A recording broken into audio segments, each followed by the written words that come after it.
Hi everyone. Contacts are important to maintain relationships. This tutorial video will show you how to export contacts from Android easily. You will need the free tool, Syncsio's Mobile Manager. After you launch it, connect your Android phone to your PC via USB. Locate the Information tab. Next, let's select the contacts. You can choose to backup in different formats: vCard file, XML file, or to Outlook.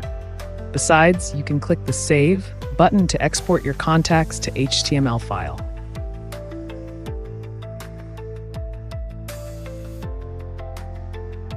And when you open the saved files by browser, it will show your contact in read mode.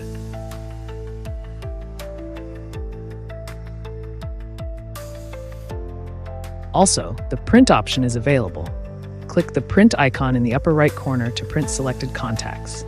If you want to delete a contact, simply click the delete button. That's all. With Syncsio's Mobile Manager, you can easily backup, export, and save your contacts from Android device.